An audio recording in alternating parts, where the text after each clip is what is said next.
सब के भीतर मौजूद ज्ञान आत्मा को प्रणाम। ज्ञानी भगवंतों की वाणी के अनुसार हम सभी जीवात्माओं में ज्ञान गुण मौजूद है। कहते हैं कि जितना ज्ञान तीर्थंकर परमात्मा की आत्मा में है, उनकी चेतना में है, उतना ही ज्ञान हम सब की जीवात्माओं में भी है। हमारे भीतर की चेतना भी ज्ञानमयी है, क्योंकि ज्ञान आत्मा का सहज गुण है, स्वाभाविक गुण है। तो हम सब के भीतर भी वही ज्ञान निहित है, मौजूद है। लेकिन अंतर इतना है कि तीर्थंकर परमात्मा की ज्ञान चेतना, उनके भीतर का वह ज्ञान गुण जागृत है, प्रकट है, और हम सब के भीतर का वह ज्ञान गुण सुप्त है, अजागृत है, अनुद्घाटित है, आवृत है। हाँ, हमारे भीतर भी ज्ञान मौजूद है। यानी हम इसे अगर इस भाषा में कहें तो कह सकते हैं कि हम सब भी ज्ञानी हैं। जितने भगवान हैं उतने ही ज्ञानी हम भी हैं। लेकिन हमने अपने ज्ञान पर बाधा डाल रखी है, हमने अपने ज्ञान को रोक रखा है, बाधित कर रखा है, आवृत कर रखा है। इसे ही कहते हैं ज्ञानावरणीय कर्म। वे कर्म परमाणु जो हमारी आत्मा के उस स्वाभाविक ज्ञान गुण को आच्छादित करते हैं, रोकते हैं, उसे कहते हैं ज्ञानावरणीय कर्म। पिछले प्रवचन में हम सुन रहे थे कि कैसे हम लोग अपने आप पर इन ज्ञान पर आवरण लाने वाले कर्म परमाणुओं को बांध लेते हैं। तो उसका प्रथम कारण हमने जाना कि हम लोग अनावश्यक जानकारियों में बहुत इन्वॉल्व होते हैं। जो बातें हमारे जीवन को सुखमय, शांतिमय और समृद्ध बनाने में उपयोगी या महत्वपूर्ण नहीं है, हम उन सभी अनावश्यक और फालतू की बातों में भी अपना ध्यान लगाते हैं। ये जो व्यर्थ की बातों को जानने का जो रस है, ये हमारे आत्मा के उस ज्ञान गुण को कवर्ड कर देता है, रोक देता है। अब हम आज जानेंगे कि किस तरह से हम लोग और भी अपने ही ज्ञान गुण पर, अपने ही उस विवेक पर आवरण ला देते हैं। हम ही हैं जो ज्ञानावरणीय कर्म का बंधन कर रहे हैं। यद्यपि कहने में हम लोग इस तरह से कह देते हैं कि क्या करें, कर्म बड़े बलवान हैं, कर्मों ने हमें बांध रखा है। ये हमारी आम भाषा है। लेकिन हकीकत ये है कि कर्मों में इतनी ताकत नहीं, इतना बल नहीं कि वो हमें बांध दे, एक चेतन को, एक जीवात्मा को बांध दे। वो पुद्गल परमाणु, इतना उनका सामर्थ्य नहीं। सत्य यह है कि हमने ही उन आवरण लाने वाले कर्मों को अपने साथ जोड़ा है और अपने साथ कनेक्ट किया है, बांधा है। तो किस तरह से हम अपने ज्ञान पर पर्दा डाल देते हैं। ऐसा नहीं है कि हमारे अंतरात्मा से आवाज नहीं उठती हो, हमारा विवेक जागृत नहीं होता हो, हमारे अंदर के शब्द हमें न सुनाई पड़ते हो। हम सबको अंदर की आवाज आती है, लेकिन हम अपनी जिद के कारण से या फिर अपने अहंकार के कारण से अथवा अपने कपट की वजह से, अपनी लालच की वजह से हम अपनी उस आवाज को नजरअंदाज कर देते हैं। अंदर से उठने वाले उन स्वरों को हम सुनकर भी अनसुना कर देते हैं, और तब हम अपने ही उस ज्ञान की आवाज को अनसुना करने से, न सुनने से अपने आप पर ज्ञानावरणीय कर्म बांध लेते हैं। तो ज्ञानावरणीय कर्म बंधन का दूसरा कारण है कि हम अपने ज्ञान का स्वयं ही अनादर करते हैं। अब यह बात सुनने में बड़ी अजीब लग रही होगी कि हम अपने ज्ञान का अनादर भला क्यों करेंगे। और फिर हमने तो आज तक यही सुना है और हमारे संस्कार भी ऐसे ही रहे हैं कि हमेशा ज्ञान का आदर करना चाहिए, ज्ञान की पूजा करो, ज्ञान की भक्ति करो, ज्ञान की आराधना करो। हमारे तो संस्कार ही ऐसे हैं। तो फिर हम भला ज्ञान का अनादर क्यों करते हैं, और वो भी अपने ही ज्ञान का अनादर हम क्यों करेंगे भला। लेकिन ऐसा ही है, हम करते हैं, ज्ञान का भी अनादर करते हैं और ज्ञानी का भी अनादर कर देते हैं। कैसे? हम सब ने आज तक जितने भी वर्षों की उम्र पाई है, उतने सालों में हमने बहुत कुछ जाना है, बहुत कुछ सुना है, देखा है, समझा है, बहुत सारे अनुभव भी हमने पाए हैं और उनके आधार पर हमारे अंदर की विवेक चेतना जागती है, हमें चेताती है। कई बार हमारे अंदर से आवाज उठती है, हमारी वह ज्ञान चेतना हमें सावधान करती है कि इस समय में ऐसा कार्य मत करो, या फिर इस समय में ऐसे कड़वे शब्दों का उच्चारण मत करो, ऐसी बातें करना शोभा नहीं देता, या फिर इस समय में ज्यादा भोजन नहीं करना चाहिए, ये भोजन तुम्हारे शरीर के लिए उपयुक्त नहीं है, हानिकारक है। अगर स्वाद के वशीभूत होकर के बहुत ज्यादा खा लोगे, लेकिन बाद में शरीर के ऊपर जो उसका परिणाम आएगा वो काफी हानिकारक होगा। तो इस तरह से हमारे अंदर का ज्ञान मुखरित तो होता है, लेकिन हम उसे सुनते नहीं हैं। हमारे अंदर की विवेक चेतना हमें सावधान भी करती है कि क्यों फालतू की बातों को सोच रहा है, क्यों इतना लड़ाई झगड़ा करना, क्यों उनके विरोधी बातों को इतना ज्यादा फैलाना। ये सब बातें हमारे अंदर से उठती है, लेकिन फिर भी हम तत्काल क्या कह देते हैं, हम ऐसे बहाने ले आते हैं और हम बोल पड़ते हैं कि ऐसे थोड़ी होता है, ऐसे कोई काम थोड़ी ना चलता है, बोलना तो पड़ेगा, अन्याय के खिलाफ आवाज तो उठानी पड़ेगी, लड़ाई तो करनी पड़ेगी। अगर हम नहीं लड़ेंगे तो फिर वो हम पर हावी होते चले जाएंगे, और फिर हम कोई फालतू का थोड़ी ना लड़ रहे हैं, हम अकारण नहीं कर रहे हैं ये सब कुछ, हम अपने अधिकारों के लिए बोल रहे हैं, हम अपने अधिकारों के लिए लड़ रहे हैं, इसलिए ऐसा तो करना ही पड़ता है। कई लोग बोलते हैं झूठ तो बोलना ही पड़ता है, झूठ बोले बिना कोई दुनियादारी चलती है, कोई व्यापार हो सकता है? पॉसिबल ही नहीं है। रिश्वत देनी पड़ती है, अगर हम रिश्वत नहीं देंगे तो फिर कोई दूसरा हमारा काम क्यों करेगा भला? इस दुनिया में, इस समाज में सब चलन ही ऐसा है कि ये सब कुछ तो हमें करना ही पड़ता है। कई बार अंदर से आवाज आती है कि ये सब जो तुम करने जा रहे हो ये ठीक नहीं है, और ये जो तुम करने वाले हो इससे एक बहुत बड़ी उलझन क्रिएट होने वाली है, एक ऐसा जाल निर्मित हो जाएगा जिससे बचना फिर संभव नहीं होगा, समाज के अंदर एक विशिष्ट सर्कल क्रिएट हो जाएगा। ये सब कुछ ऐसा दुष्चक्र है जिससे उबरना संभव नहीं होगा। ये सब कुछ जानते समझते हुए भी हमारा काम पहले होना चाहिए, हमारा काम सबसे जल्दी होना चाहिए, हमारा नाम सबसे मुख्य पृष्ठ पर आना चाहिए, फ्रंट पेज पर हमारा नाम आना चाहिए, या फिर प्रथम पंक्ति में हमें स्थान मिलना चाहिए। इन सब के चलते एक इंसान बहुत तरीके से चोरियां कर लेता है, लोगों को चीट कर लेता है, धोखा देता है, रिश्वत देता है, या फिर अपनी कथनी और करनी में बहुत बड़ा एक डिफरेंस ले आता है। अंदर होता कुछ है, बाहर दिखाता कुछ है। ये सब कुछ किस लिए? क्योंकि हमारा अपना लालच है, हमारा अपना स्वार्थ है, हमारे अंदर की आवाज को ये सब के चलते हम दबा देते हैं, रोक देते हैं। अंदर से कई बार ये भान उठता है, ये बात आती है कि अरे कोई बात नहीं, धीरज रख ले रे, शांति रख ले, प्रेम कर ले, तू प्रेम कर ले, क्या फर्क पड़ जाएगा। लेकिन तब हम तत्काल कहते हैं, विरोधी स्वर भी तुरंत उठ पड़ते हैं हमारे अंदर से, जो कहते हैं कि हमेशा मैं ही क्यों प्रेम करूं, सामने वाला व्यक्ति प्रेम नहीं कर सकता क्या? हमेशा मैं ही क्यों शांति धारण करूं, मुझे ही क्यों पेशेंस रखने के लिए कहा जाता है, मैं ही क्यों झुकूं, मैं ही क्यों समर्पण करूं। इस तरह की बातें, इस तरह के ये लॉजिक्स, इस तरह के रीजनिंग्स हमारा मन देता है और हमारे अंदर से उठने वाले उन विवेकपूर्ण स्वरों को, उन ज्ञानमयी वाणी को रोक देता है, दबा देता है। एक प्रसंग याद आ रहा है, दो भाई थे, दोनों भाइयों के बीच में बड़ा प्रेम था, घनिष्ठ प्रीति थी, और बचपन से वे दोनों ही भाई साथ साथ ही बड़े हुए थे। दोनों के बीच में एज गैप भी ज्यादा नहीं था, तो दोनों बचपन से ही साथ ही खेलते थे, कूदते थे, साथ पले बढ़े, बड़े हुए, और साथ ही स्कूल की शिक्षा ली, कॉलेज की शिक्षा ली, साथ ही अपने अपने अलग अलग व्यापारों में भी लग गए, और फिर समय आने पर दोनों का विवाह भी हो गया। अब शादी हो गई, कुछ समय तक तो सब कुछ ठीक ठाक रहा, लेकिन कुछ समय के बाद में जो दोनों की पत्नियां आई, उन दोनों की पत्नियों के बीच में आपस में खटपट होने लगी, और वो खटपट धीरे धीरे धीरे काफी बड़ा रूप धारण करती गई।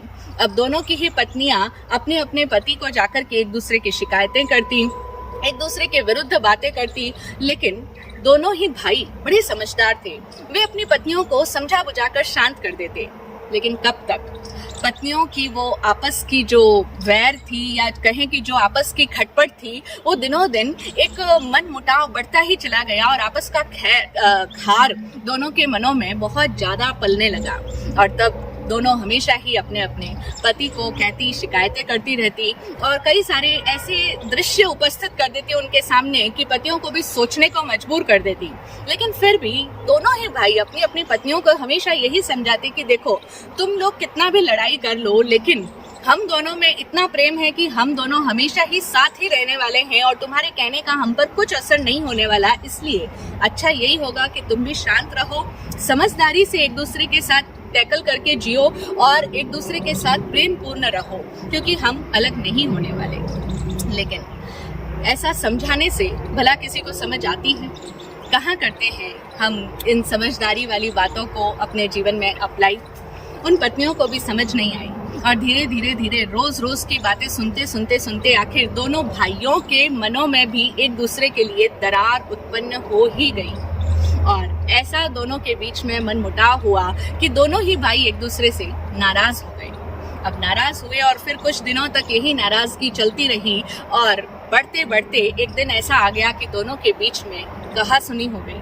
कहासुनी भी छोटे मोटे लेवल की नहीं, बहुत बड़े स्तर पर वाक युद्ध हो गया, कलह क्लेश हो गया और दोनों ने एक दूसरे को खूब जमकर सुनाया। अब सुना तो दिया, लेकिन बाद में अपने अपने कमरे में जाकर के दोनों सोचते हैं और तब दोनों को बड़ा पछतावा हो रहा है कि हमने ऐसा क्यों बोल दिया। वो सोचता है मैंने इतना क्यों बोल दिया, इतना तो बोलने की जरूरत ही नहीं थी, जितना मैंने बात को इतना बड़ा बढ़ा लिया। तो उनके मन में आ रहा है कि मैंने गलत कर दिया, पछता रहे हैं और मन कर रहा है कि मैं जाऊं अभी और जाकर के भाई को सॉरी बोल दूं, भाई के गले मिल लूं, क्योंकि हम हमेशा ही दोनों साथ में सब कुछ पले बड़े हैं, एक दूसरे से कभी अलग नहीं हुए, तो अब हम अलग कैसे हो पाएंगे, अलग नहीं रह सकते। आज तक इतना प्रेम से रहे हैं, अब भी थोड़ा समझ बूझ कर रह जाएंगे प्रेम से, क्या ही फर्क पड़ता है। मन तो ऐसा कर रहा है, लेकिन जो मन कर रहा है उसको प्रैक्टिकली अप्लाई नहीं कर पा रहे हैं। मन के भीतर से प्रेम उठ रहा है, लेकिन अपने उस प्रेम को आदर कौन दे, अपने उस ज्ञान को, उस समझदारी को आदर कौन दे। यूं तो दोनों के मन में विनय का भाव है, दोनों ही एक दूसरे के प्रति प्रेम भी रखते हैं, दोनों ही एक दूसरे के प्रति झुकते भी हैं, समर्पण भी है, एक दूसरे के प्रति रिस्पेक्ट भी है। लेकिन जब विनय की जरूरत होती है जीवन में, तब न जाने वो विनय कहाँ गायब हो जाता है। छोटा भाई प्रतिदिन बड़े भाई को प्रणाम करता है, झुकता है उनके चरणों में और बड़े भाई के मन में भी उसके प्रति अगाध प्रेम है। लेकिन अब जब झुकने का समय है, सही समय तो यही है ना, उस समय में भाई सोचता है कि मैं जाकर के झुक तो जाऊंगा, लेकिन वो भाई सोचेगा क्या, वो क्या कहेगा कि पहले तो इतना सब कुछ लड़ाई झगड़ा किया और अब जाकर के अब दिखावटी आंसू बहा रहा है, या फिर अब जाकर के प्रणाम करने का क्या फायदा। ये सब बातें दिमाग में आ गई और झुकने से रुक गया, नहीं गया अपने भाई के पास। और ऐसे ही बड़ा भाई भी सोच रहा है कि मैं कैसे झुकूं। इस तरह से दोनों ने ही अपने ज्ञान का, अपने प्रेम का, अपनी समझ का आदर नहीं किया, उसे आदरित नहीं किया, उसको इम्प्लीमेंट नहीं किया। और इस तरह से दोनों ही भाई, वो क्या सोचेगा अगर मैंने ऐसा कर लिया तो, या मैं जाकर के झुक गया तो, इस बात के चलते दोनों ही रात भर एक दूसरे से नहीं मिले। अगले दिन सुबह उठे और जैसा कि उन लोगों का नित्य क्रम था, सुबह नाश्ता दोनों भाई साथ ही करते थे, तो सोचा साथ ही करेंगे। लेकिन दोनों की घरवालियों ने ठान रखी थी कि अब तो दोनों भाइयों का नाश्ता भी साथ नहीं होने देंगे। दोनों ने नाश्ता अलग अलग किया, उनको अलग अलग ही करवाया गया और फिर मन महसूसते हुए दोनों ही अपने अपने काम पर चले गए। बार बार मन में ये भाव उठता रहा पूरे दिन कि मैं जाऊं, बोल दूं, कह दूं, सॉरी बोल दूं, अपनी गलती मान लूं, लेकिन कैसे करें, पहल कौन करे। दोनों ने ही अपने उस ज्ञान का आदर नहीं किया और अपने अंदर से उठने वाले इस प्रेम को अपने जीवन में स्थान नहीं दिया और इसके चलते दोनों ही अपने ज्ञान का अनादर करते गए। ये स्थिति उन दो भाइयों की नहीं है, यही स्थिति हम सब के मन में भी कई बार चला करती है। ऐसे ही इंसिडेंट्स हम सब लोगों की लाइफ में भी आते हैं और हम लोग भी अपने ज्ञान का अनादर कर देते हैं, हम लोग भी अपने प्रेम का अनादर कर देते हैं, अपने भीतर रहे हुए विवेक को सुनते नहीं हैं, उसे अपनी जिंदगी में स्थान नहीं देते हैं और इस तरह से उसका डिसरिस्पेक्ट कर देते हैं। अपने ही विनय को हम आदर नहीं देते हैं, उसे अपनी लाइफ में इम्प्लीमेंट नहीं करते हैं। तो इस तरह से हमारे जीवन में बहुत सारे गुण होने के बावजूद भी हम उन गुणों से वंचित ही रहते हैं। ऐसा नहीं है कि हमारे भीतर सारे दोष ही दोष भरे पड़े हैं। लोग कहते हैं हम तो बहुत दोषों के पुंज हैं, हमारे तो भूलों का पुतला है, हमसे बहुत भूलें होती रहती है, हम में कोई गुण ही नहीं है। नहीं, ऐसा बिल्कुल भी नहीं है कि किसी भी इंसान में कोई भी गुण मौजूद ही ना हो। हम सब में बहुत सद्गुण हैं, लेकिन दिक्कत यह है कि हम लोग अपने उन सद्गुणों का पोषण नहीं करते हैं।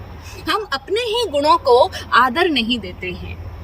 हमने आज तक ये तो सुना होगा कि दूसरों के गुणों को आदर देना चाहिए। दूसरा कोई गुणवान है तो उसको आदर दो। दूसरों के गुणों को आदर देना हमें डिफिकल्ट लगता है, लेकिन दूसरों की तो बात छोड़ो, हम स्वयं अपने ही भीतर मौजूद सद्गुणों को आदर कहाँ देते हैं। अब समझ आ रहा होगा हमें कि हम अपने ही सद्गुणों को आदर नहीं देते। और अगर एक इंसान समय समय पर अपने भीतर रहे हुए सद्गुणों को अगर पोषित ना करे, उन्हें पोषण ना दे, उनको आदरित ना करे, तो उसके भीतर रहे हुए वे सद्गुण भी धीरे धीरे मुरझाने लगेंगे और शनै शनै समाप्त हो जाएंगे, नष्ट हो जाएंगे।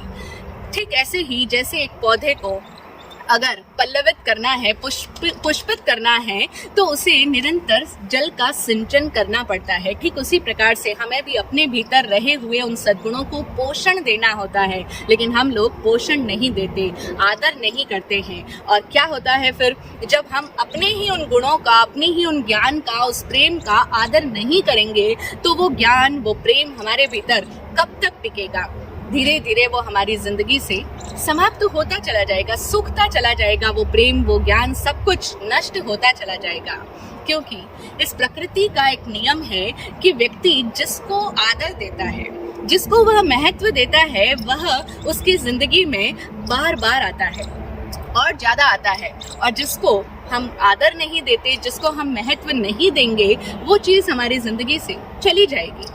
ऐसा ही तो होता है। आपके घर में कोई अतिथि आए, मेहमान आए, और अगर आप उन्हें यथा योग्य सम्मान न दो, उनको टाइम नहीं दोगे, टाइम देना ही सम्मान देना है एक्चुअली, तो अगर हम उनका जो उनके लिए योग्य आदर सत्कार बनता है, अगर हम उनको वो नहीं देंगे, तो वे अतिथि हमारे घर क्या बार बार आना चाहेंगे? नहीं आना चाहेंगे। और अगर हम उन्हें सम्मान देंगे तो वे हमारे यहाँ पर और अधिक आना पसंद करेंगे।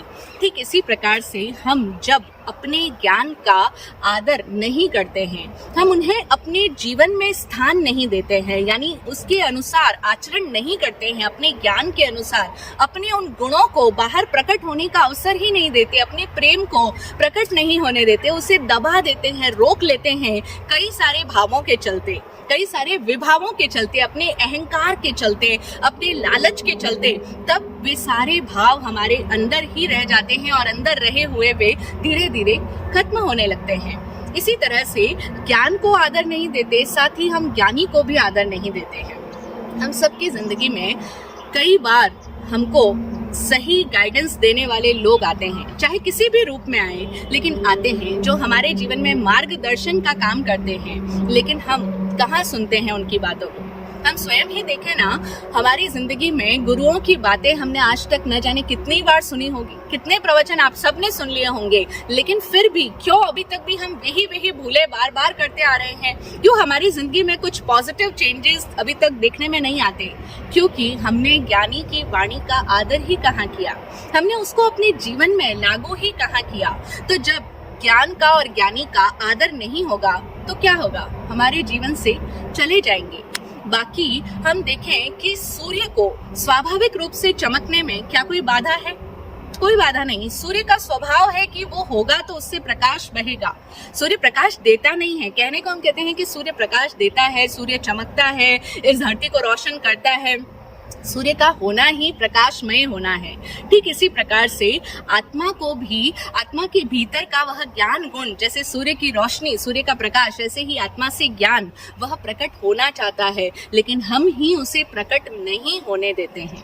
हम ही उसके बीच में बाधक बन जाते हैं। और जब हम अपने उस ज्ञान का अनादर करते हैं, उसको रोक देते हैं, उस अंदर की आवाज को, उस विवेक चेतना को नहीं सुनते हैं, उसके अनुसार आचरण नहीं करते हैं, तो वो ऐसा करते समय, ऐसा करके हम अपने ही शत्रु बन जाते हैं। और उत्तराधन सूत्र में एक बड़ी प्यारी बात आती है, 20वें महानिर्ग्रंथीय अध्ययन में गाथा आती है, नतम अरि कंठ चित्ता करे, जम से करे अपनिया दुरप्पा। इस गाथा का अर्थ यह है कि इंसान सबसे बड़ा शत्रु स्वयं का स्वयं ही है। यानी हमारे दुश्मन कोई और नहीं होते हैं, हमारे दुश्मन हम स्वयं ही हैं। जब एक इंसान बुरी आत्मा बन जाता है, दुरात्मा बन जाता है, तब वही अपने आप का सबसे बड़ा शत्रु होता है। और ये पंक्तियां स्पष्ट रूप से कहती है कि एक दुश्मन भी आपके कंठ का छेदन करके, यानी आपका गला काट के आपका उतना नुकसान नहीं करता जितना आपका आत्मा जब दुरात्मा हो जाता है, तब आप स्वयं अपने आप का उससे कहीं अधिक नुकसान कर बैठते हो। और दुरात्मा का मतलब है कि जब हम बुरे भावों में प्रतिष्ठित होते हैं, जब हमारे भाव, जब हमारे विचार, हमारी वाणी, हमारा व्यवहार सब कुछ गलत हो रहा होता है, दुर्भावमय होते हैं, उस समय में हम ही हमारे बड़े शत्रु होते हैं। उत्तराधीन सूत्र में ही एक अन्य स्थान पर कहा गया, अप्पा मित्तम मित्तम च दुपट्ठिय सुपट्ठियो, यानी आप स्वयं ही अपने मित्र भी हो और आप स्वयं ही अपने शत्रु हो। हमें लगता है कि दुनिया में ये लोग मेरे फ्रेंड्स हैं, ये मेरे एनिमीज है, लेकिन बाहर कहीं कुछ नहीं है। जो कुछ है हमारे अपने भीतर ही है। और एक आत्मा स्वयं ही अपना मित्र बन जाता है जब वो सद्भाव में प्रतिष्ठित होता है, जब उसके भाव सम्यक होते हैं। और जब एक आत्मा दुप्रतिष्ठित होता है, यानी बुरे भावों में जीता है, तो उस समय में वो स्वयं ही अपना शत्रु बन जाता है। तो अब हमें समझ में आ रहा होगा कि कैसे हम ही अपने आप के लिए शत्रु का काम कर रहे हैं। आज तक कभी इस दृष्टिकोण से सोचा भी नहीं होगा, ये ज्ञान, ये दृष्टि हमारे अंदर जागृत नहीं हुई होगी कि ऐसा करने से, ये चीजें तो हम रोज करते हैं, अपने अहंकार के चलते, अपने गुस्से के चलते हम लोग अपने प्रेम को रोक देते हैं, मार देते हैं, और तब ऐसा करके हम अपनी खुद के ही शत्रु बन रहे हैं। ये बातें हमें भले ही नजर ना आती हो, लेकिन जो हमारे बुजुर्ग हुए हैं, जो हमारे पूर्वज लोग थे, बड़े अनुभवी लोग थे, वे जीवन को, लोगों की मानसिकता को बड़ी गहराई तक समझते थे। इसीलिए उन्होंने त्योहारों का निर्माण किया। ये जितने भी हमारे भारतीय संस्कृति में पर्व और त्योहार मनाए जाते हैं, इन सब के पीछे एक मोटिव है, एक उद्देश्य है। और वो उद्देश्य यही है कि वे जानते हैं कि इंसान का स्वभाव ही ऐसा है कि वो जिससे प्रेम करता है उसी से नाराजगी भी पाल के बैठता है। ऐसा ही तो है, हम सब लोग भी जिससे प्यार करते हैं उसी से नाराज भी रहते हैं, उसी पर गुस्सा भी करते हैं। और हम इसको बड़े फख्र के साथ कहते हैं कि गुस्सा भी तो उसी पे आएगा जिससे प्यार करते हैं। लेकिन ये कोई सही स्थिति नहीं है, ये हमारी मन की ऐसी आदत है, विचित्र स्थिति है, ये हमारा विभाव है कि हम जिससे प्यार कर रहे हैं उसी से नफरत कर रहे हैं। और व्यक्ति जिसको पाना चाहता है उसी से मुंह भी फेर लेता है, उसी का विरोध कर बैठता है। जिससे हम आकर्षित हो रहे हैं, अट्रैक्ट हो रहे हैं, उसी की हम आलोचना भी करते हैं, उसी को क्रिटिसाइज करने लग जाते हैं। नहीं है ऐसा? है ऐसा। देखो, हर व्यक्ति जीवन में धनी बनना चाहता है, धन सब पाना चाहते हैं, लेकिन अधिकांश लोग धनवानों की निंदा करते हुए देखे जाते हैं। नहीं करते निंदा? सब लोग जो धनी बन जाते हैं उनके लिए कितने बुरे बुरे शब्द बोलते हैं। पता है सब कैसे धनी बनते हैं, 2 नंबर का पैसा कमाया है, हम लोगों को तो लूट लूट के ऐसा सब कमाया है, इतना अपना मकान बनाया है, वगैरह वगैरह। हम लोग धनवानों की निंदा कर रहे हैं, जबकि धन हम स्वयं भी पाना चाहते हैं, धनी हम भी बनना चाहते हैं, लेकिन उस व्यक्ति की निंदा बराबर करते चले जा रहे हैं। उसी का विरोध हमारे भीतर चलता रहता है। इसी तरह से लोग पोस्ट तो पाना चाहते हैं, लेकिन जो सत्ता पर आसीन है, जो कुर्सी पर बैठे हैं, उनकी कितनी आलोचनाएं करते हैं। सब करते हैं, जबकि सत्ता सबको चाहिए, लेकिन सत्तासीन व्यक्तियों का विरोध, उनकी कमियां कौन नहीं देखता। इसी तरह से यंग लोगों में हम एक आदत देखते हैं कि सबको रिलेशनशिप चाहिए। सबको लगता है कि मेरा भी कोई फ्रेंड होना चाहिए, मेरा भी कोई पार्टनर होना चाहिए लाइफ में, मैं भी रिलेशनशिप में जाना चाहता हूँ। लेकिन जो उनके आसपास के फ्रेंड्स या उनके जो कजन्स इत्यादि हैं, अगर वो रिलेशनशिप में है तो उनको हम कितनी गलत नजरों से देखते हैं, या फिर उनकी हम बुराई करते रहते हैं। उनके लिए हमारे मन में कोई सद्भाव नहीं होता, कोई खुशी नहीं होती। तो इस तरह से हम देखें कि जो चीजें हम खुद अपनी जिंदगी में पाना चाहते हैं, उन्हीं का हम विरोध करते चले जाते हैं, उन्हीं के हम अगेंस्ट में बोलते चले जाते हैं, उन्हीं के प्रति हमारी नकारात्मक दृष्टि रहती है। ऐसा ही ज्ञान के साथ में भी है। ज्ञानी सब होना चाहते हैं, सब कहेंगे हाँ हमें भी ज्ञान चाहिए, हम भी ज्ञान पाना चाहते हैं। यद्यपि ये हमारी एक बहुत बड़ी मिसअंडरस्टैंडिंग है कि हमें लगता है कि ज्ञान बाहर से पाया जाता है, ज्ञान को अक्वायर नहीं करना होता, ज्ञान तो हमारे भीतर ही है, उसे अंदर से बाहर लाना होता है और वो बाहर प्रकट होना ही चाहता है। ज्ञान तो प्रकट होने को ही है, हम ही हैं जो उसको रोक कर बैठे हैं। कैसे रोक रहे हैं, यही बात आज हम समझ रहे हैं कि हम जिसको पाना चाह रहे हैं उसी चीज का डिसरिस्पेक्ट कर रहे हैं, उसी के प्रति हम नकारात्मक स्वरों के साथ भरे पड़े हैं, नकारात्मक दृष्टिकोण हमारा उसी के प्रति जारी है। तो हम ज्ञान का अनादर करके स्वयं ज्ञानी होना चाहें तो ये संभव नहीं है। हम अपने प्रेम को रोक करके, प्रेम को बाधित करके, प्रेम को बांध करके और फिर चाहते हैं कि सब हमें प्रेम करे, सबका प्यार हम पाना चाहते हैं, लेकिन प्रेम लुटाना कोई नहीं चाहता, प्रेम देना कोई नहीं चाहता। जीवन में प्रेम के अवसर आए तो वहां पर हम अपनी छोटी मोटी वैर, छोटी मोटी दुश्मनी, छोटे बड़े अहंकार को लेकर के तन कर खड़े हो जाते हैं कि हम क्यों झुके, हम ही क्यों प्रेम करें। जबकि प्रेम के लिए कोई भी पूछो किसी से तो कहेगा हाँ हम तो प्रेम चाहते हैं, हम तो सबको प्रेम करते हैं, लेकिन ऐसा है नहीं। लेकिन सत्य तो यही है कि इस सृष्टि के अंदर एक भी ऐसा जीव नहीं है जिसके भीतर से वो प्रेम अथवा वो ज्ञान सहज रूप से प्रकट न होता हो। स्वभाव है और स्वभाव को कहीं बाहर से लाया नहीं जाता, वो भीतर से अपने आप ऑटोमेटिकली जो स्वभाव है, जो उसका होनापन है, वह अपने आप प्रकट होने को ही है। अगर हम पक्षी जगत में देखें अपने आसपास तो ये सभी पक्षी जब सुबह उठते हैं, सूर्योदय होता है तो किस तरह से अपने प्रेम को प्रकट करते हैं। जो वो चिड़ियों का चहचहाना है, पक्षियों का कूजन है, वो सब क्या है, उनकी प्रेम की ही तो अभिव्यक्ति है। सूर्योदय होते ही वे सूर्योदय का स्वागत कर रहे हैं, अपने बच्चों के लिए दाना पानी लेने चले जाते हैं, वो उनका प्रेम ही तो है। इसी प्रकार से पशु जगत में भी देखें तो अपने अपने तरीके से वो भी अपने प्रेम को जाहिर कर रहे होते हैं। इंसान के भीतर भी सुबह उठते ही वो प्रेम, वो ज्ञान प्रकट होता है, उदय होना चाहता है। लेकिन हम इंसान ऐसे विचित्र हैं कि हम अपने उस प्रेम के झरने पर बड़े बड़े पत्थर लेकर के बैठ जाते हैं, उस झरने को बहने नहीं देते, बांध बना देते हैं, चट्टानें खड़ी कर देते हैं, कई तरह की बातों की, कई तरह के रीजंस देकर के हम अपने उस प्रेम को बांध देते हैं, रोक देते हैं। एक बार ऐसा हुआ कि एक युवक किसी मुनि महाराज के प्रवचन सुनने के लिए गया। महाराज श्री ने प्रवचन में प्रेम, क्षमा, इसके ऊपर ज्ञान दिया और उन्होंने बताया कि इंसान के मन में जब वो शत्रुता की गांठ बांध लेता है, कोई चीज के प्रति दुश्मनी गाढ़ी बांध लेता है, तो उसके क्या क्या दुष्परिणाम आते हैं, उसके अपने शरीर पर, उसके आसपास के माहौल पर, उसके जीवन पर, उसके भीतरी भावों में क्या क्या परिवर्तन आते हैं, क्या क्या परिणाम जो बुरे रूप में उसको फेस करने पड़ते हैं। ये सब बातें जब उस युवक ने सुनी तो उसके भीतर एकदम से प्रबल भाव उठा कि अच्छा ऐसा है, तो मैंने भी तो किसी एक व्यक्ति है जिनसे बहुत बड़ी दुश्मनी पाल रखी है, मैं आज तक उनको दुश्मन मानता आया हूँ, लेकिन अब मैं जाऊंगा और तुरंत अपनी उस दुश्मनी को समाप्त कर दूंगा। मैं अब जाऊं और अपने उन दुश्मन से क्षमा मांग लूं और उन्हें क्षमा कर दूं, भूल जाऊं, ये दुश्मनी का रिश्ता ही खत्म कर दूं। वह युवक अपने घर आया वापस, और वह युवक अकेला नहीं था, उसके माता पिता भी महाराज श्री के साथ में थे, प्रवचन सुनने गए थे। तो वे सब जब घर आए तो युवक फिर से बाहर जाने की तैयारी करने लगा। तो पिता ने पूछा, बेटा कहाँ जा रहे हो? युवक ने कहा, मैं फला फला व्यक्ति के घर पे जा रहा हूँ। बोले क्यों? बोले वो तो अपना दुश्मन है। बोले हाँ दुश्मन है, लेकिन अब मैं उस दुश्मनी के रिश्ते को एंड करने जा रहा हूँ। मैं उनसे क्षमा मांगूंगा और मैं कहूंगा कि हमने भी आपको क्षमा किया, अब सब कुछ भूल जाओ, हम दुश्मनी का रिश्ता आज से ही खत्म करते हैं। पिता ने कहा, पागल हो गया है तू, ये दुश्मनी का रिश्ता कोई आज का नहीं है, ये पीढ़ियों से हमारा वैर चला आ रहा है, उनके खानदान से हमारा वैर बहुत पुराना है, हमारे दादा परदादा सबकी उनसे दुश्मनी थी, उस खानदान से हमारी पीढ़ियों से दुश्मनी की ही परंपरा निभती चली आ रही है। तुम्हारे दादा ने उन्हें कभी क्षमा नहीं किया, तुम्हारे पिता ने नहीं किया, यानी मैंने नहीं किया, तो तुम भला कौन आए उनको क्षमा करने वाले, और बड़े आए दुश्मनी का रिश्ते को खत्म करने वाले? ऐसा नहीं होता, चुपचाप बैठ जाओ घर पे। युवक ये सब बातें सुनकर बड़ा हैरान हुआ।